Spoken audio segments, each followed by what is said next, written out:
This is a Film Stories original podcast. Mother's Day is almost here, and you can get her the most beautiful time-tested gift around. A watch she can wear every day from Movement. Whether mom's into classic dress watches, rare and refined ceramics, or tried and true bestsellers, Movement has something she'll love. And right now you can save big on the best Mother's Day gift ever with up to 50% off site-wide during Movement's Mother's Day sale at MVMT.com. Again, that's up to 50% off at MVMT.com.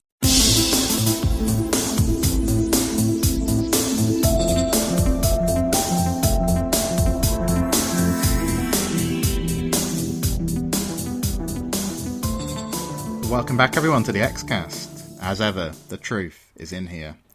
I'm your host today, Carl Sweeney, and thank you for joining us for the third day of our coverage of the 8th episode of Season 11, which is called Familiar. And Andrew Blake is back with me. Hi, Andrew. Hey, Carl. We're going to talk today, I think, about two, interesting people, I think, because it's a rarity, first of all, to get a female-directed X-Files episode. We had one just a couple of episodes ago with Carol Banker-directed Kitten, but Holly Dale directed this one, and she's only the fourth woman to have directed an episode. So, I mean, that's noteworthy in and of itself. Sure. And we've also got a first-time writer on the series, Benjamin Van Allen, and again, I mean, with first-time writers, we can't go back and look at their past episodes, obviously, to see what their favourite themes are or what they kind of like to explore. But so it brings, it'd be an interesting challenge to talk about these two, I think. Yeah, I'll be honest, I'm not familiar with either one's work. I mean, I'm aware of the fact that Van Allen was on the show as a writer's assistant, I believe it was. So, but I'm not familiar with either one in terms of their work. I thought both did a fantastic job, and I think it's excellent when you're bringing on fresh meat, so to say, on these episodes, because, I always want to see what new voices will do for the show. Yeah, totally. And, I mean, let's start with Holly Dale. Like we said, her first X-Files episode, but she's a very prolific director. If you look at her IMDb page, for example, just a long list of directing credits, So someone with a bit of pedigree. And, yeah, what are your general thoughts, really? I mean, she hasn't, as far as I can see, given any interviews yet about this episode, so we can't really check out what she said to work out what she was going for or what she, what specific choices she made. However, we will be hearing from her on the podcast, hopefully, within the next few days. We're hoping to have an interview with her coming very soon. If all goes to plan, it'll be the next podcast people hear, actually. So over to you, Andrew. What did you think? General thoughts on the direction, the visuals, and so on. I know we've touched a little bit on this previously. Well, I think in terms of if you're considering this from the standpoint of kind of the more classic Monster of the Week procedural, I felt like she did an excellent job. I'd be interested to ask her if she had, if she's been a fan of the show a long time, if she went back to study any episodes in particular, or if this was kind of just her own natural sort of response, because either way, I felt like, she just did an excellent job. It really felt like, a more traditional episode of the Monster of the Week, rather.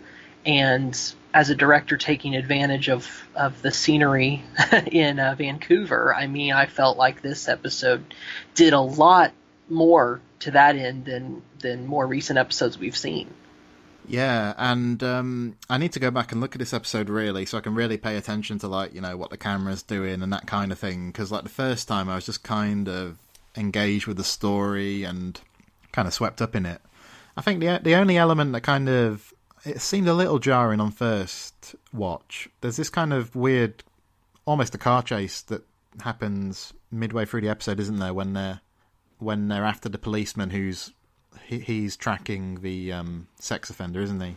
Right. I don't know. Did that jump out at you on first viewing at all, or did you just feel it was all of a piece? I did. I had a friend that was watching it with me on Wednesday night when it premiered, and after that scene, he said, "Well, that was the most uneventful car chase I've ever seen," because it does seem like there's going to be a lot of build up, and it was interesting to see. But yeah, it didn't really feel like it kind of led anywhere, so to speak, in terms of advancing the plot of the episode. So I definitely agree with you on that one. Obviously, it was in the script, so it's not really a criticism of Holly Dale, I don't think. But no, it's going to be really fascinating to hear from her on the podcast. And just get some info on how she got the gig and all that kind of thing, and what her experience on set was like, and all sorts. It'll be cool to hear, won't it? And I really want to hear too. I saw some sort of story. I'm not sure if it was on Twitter, of when they're doing the autopsy scene with the little boy. He's there. It's him. You can see his face very briefly. I'd be interested to see how they directed that. I saw a story that David Duchovny was kind of trying to keep the boy, entertained. I think I read that they kind of pretended the boy was a zombie or something, so they didn't have to tell a 4-year-old, all right, you're playing dead. We're gonna, you know what I mean. So I'd be interested to see how that sensitivity and everything was handled. Yeah, and that little boy's on Twitter. I don't know if you knew that. He's been tweeting quite prolifically, actually. But I assume it's run by his parents or somebody, But no, he's been posting some pictures of, him with Chris Carter and that kind of thing. It's quite nice, actually. He's a very prodigious 4-year-old, Carl. That's what it is. Clearly. All right, so Benjamin Van Allen then. I mean, we'll talk a bit about him because we've got some quotes to chew on from an interview he's given. So, yeah, he was a staff writer on the series. Oh, he is a staff writer on the series this year. That's the normal credit he gets. And previously a writer's assistant. But this is his first, script credit. And yeah, he spoke to Sci-Fi Wire, sci-fi.com. And on the impetus for the episode, this is what he said. He said, "Kids' TV shows have always really creeped me out. I really just wanted to make a classic X-Files episode. It's a Monster of the Week episode, but not all Monster of the Week episodes actually have a monster. I really wanted to have some recognisable monster for the episode. That's where the Mr. Chuckleteeth guy came in." Yeah, so, I mean, we've already alluded to this, but it's interesting to take something ostensibly benign and make it terrifying. Mm-hmm. Well, except Mr. Chuckleteeth doesn't really look benign to begin with, does it? No, he doesn't. No. But, no, he definitely succeeded there. So, Mr. Chuckleteeth, I think he'll be one who ends up on the... if there was an X-Files clip show or, YouTube video, top, top monsters, he's likely to get a look in just purely because of the aesthetics of it, isn't he? Yeah, I'd say so, definitely. I like you said, it's just the show's always been good at that.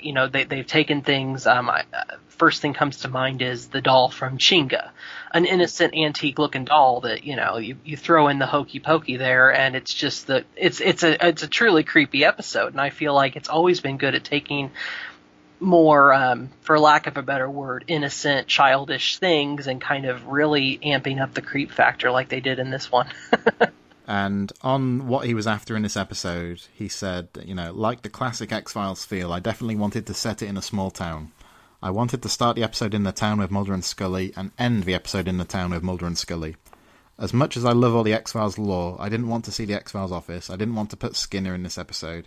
I just wanted it to be a very classic, standalone Monster of the Week episode. So he clearly knows the show inside out, doesn't he? You can just tell from, a comment like that.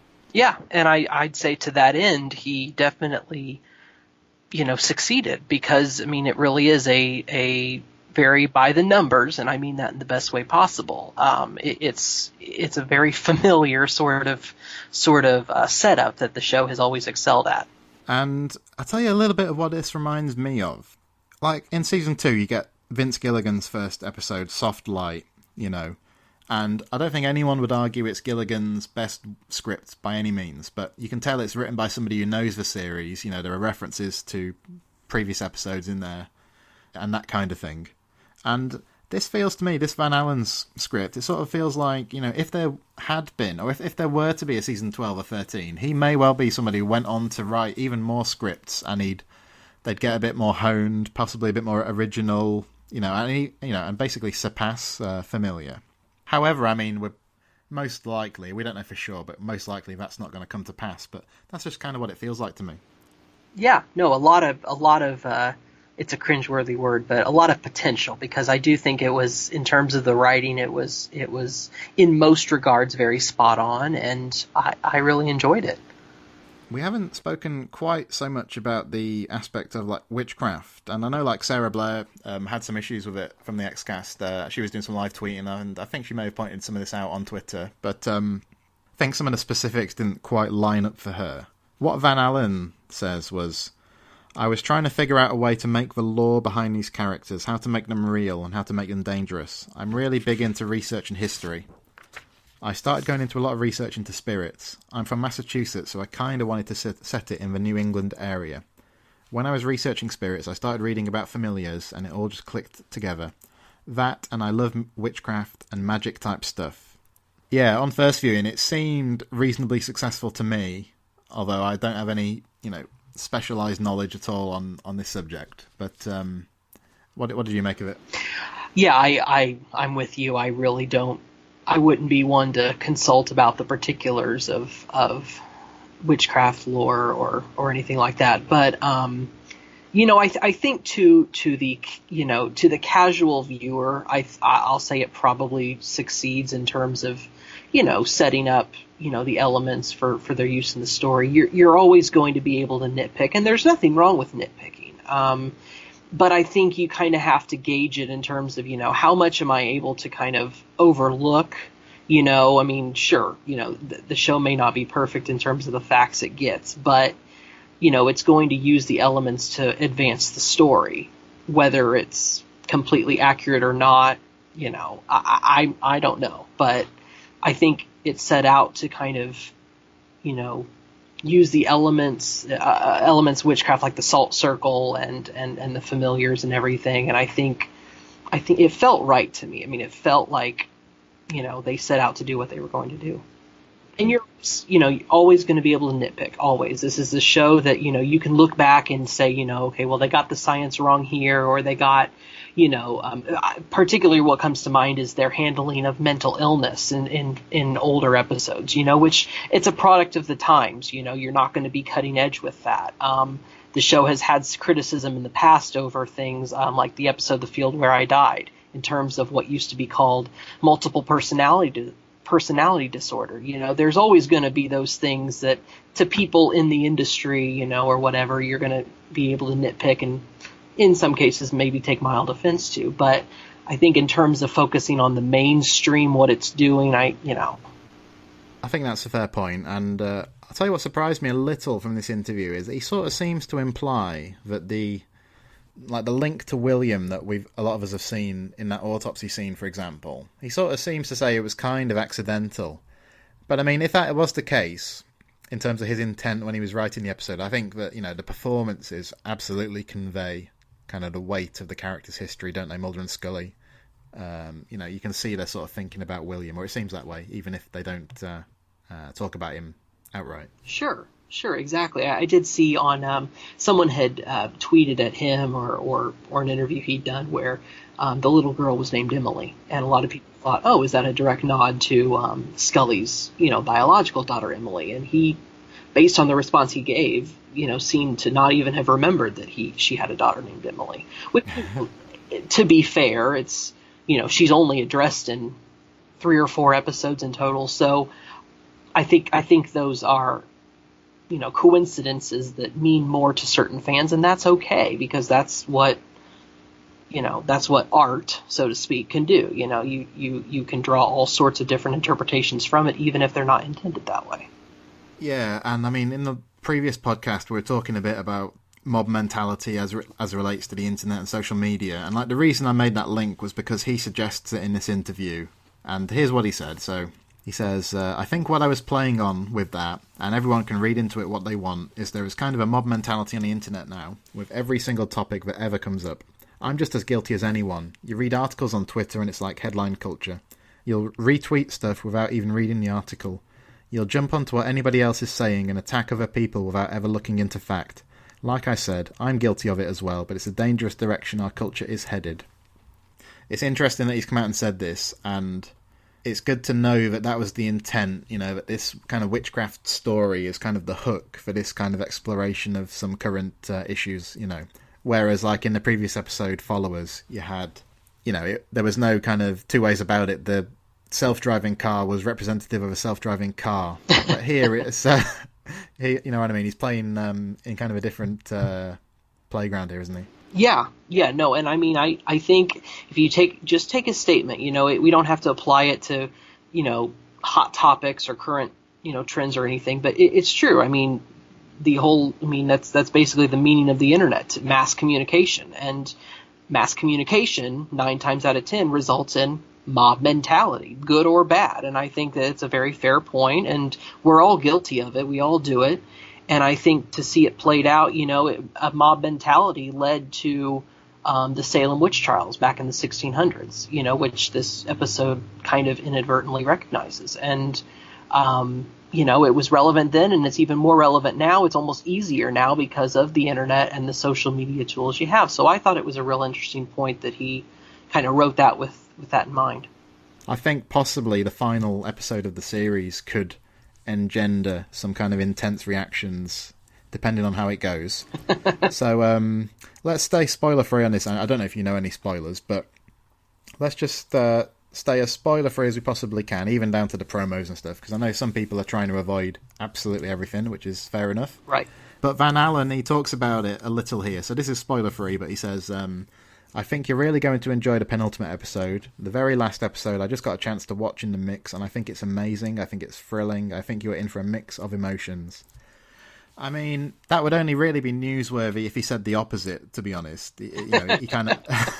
Yeah. He sort of would say that, wouldn't he? But it's kind of encouraging to hear nonetheless. And, I don't know, let's just imagine you had a complete blank slate going into these last couple of episodes, Andrew. You didn't know anything about what was coming up.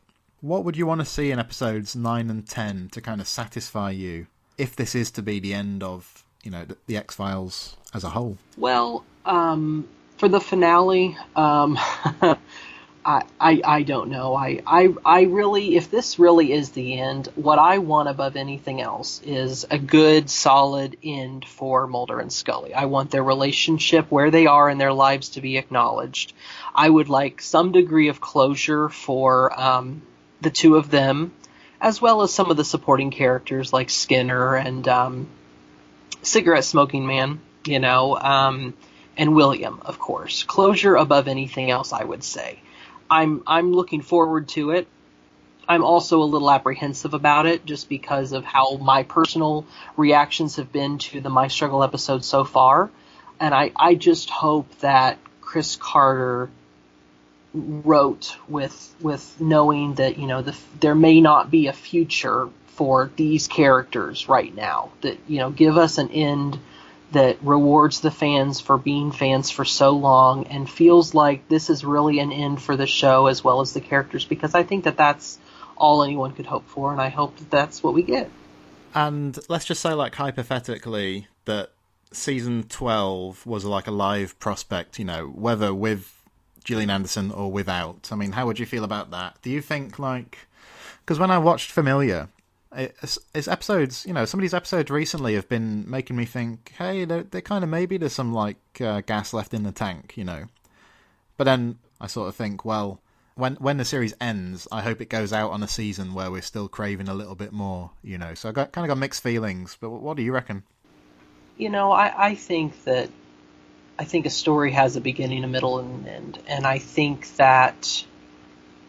for these characters, I think that they have been through so much, and I think that there has already been so much done in terms of exploring the characters and the mythology that I feel like season 11 needs to be the end, because I think we need to preserve what we have and look back on what we have and enjoy what we have.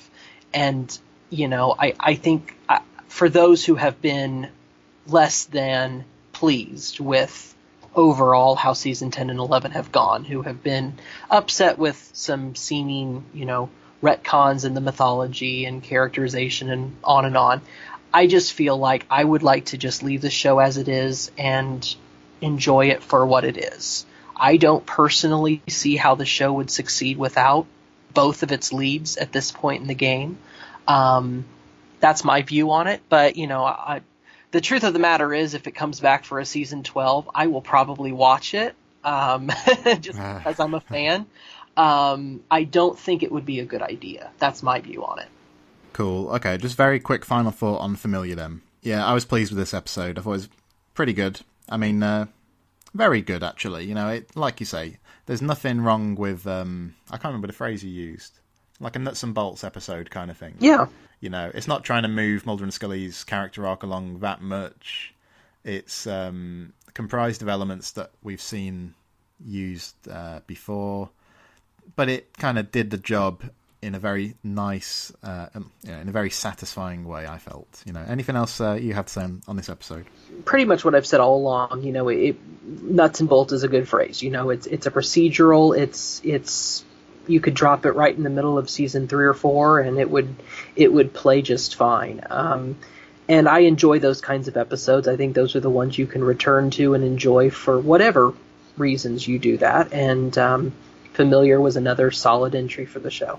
All right, Andrew. Well, thanks very much. Just one bit of business before we go. And we got a new patron, and his name is Malcolm Krang. So I just wanted to say a very big thank you to Malcolm for choosing to support the podcast. And if anyone else is listening and wants to do the same, you can go to patreon.com/thexcast and have a read and decide if you too would like to support us, but entirely up to you. So if all goes to plan and we get this Hollydale interview in the bag, that'll be the next podcast that you hear.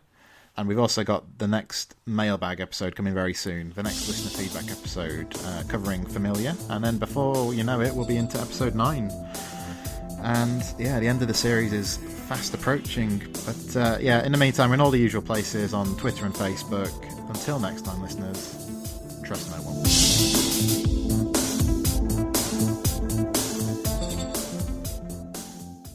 Mother's Day is almost here, and you can get her the most beautiful time-tested gift around. A watch she can wear every day from Movement. Whether your mom is into classic dress watches, rare and refined ceramics, or tried-and-true bestsellers, Movement has something she'll love. And right now, everything at Movement is up to 50% off site-wide during their Mother's Day sale. A watch is a gift that celebrates all the time you spent with mom. And a Movement watch is even more than that. Movement uses industry-leading materials for their fresh modern watch designs, from technically complex ceramics to vintage-inspired style. All for an incredible value your wrist and wallet will both love. And with one-size-fits-all convenience and fast free shipping and returns, it's a stress-free shopping experience. Save big on the best Mother's Day gift ever with Movement. Get up to 50% off site-wide during their Mother's Day sale at MVMT.com. Again, that's up to 50% off at MVMT.com.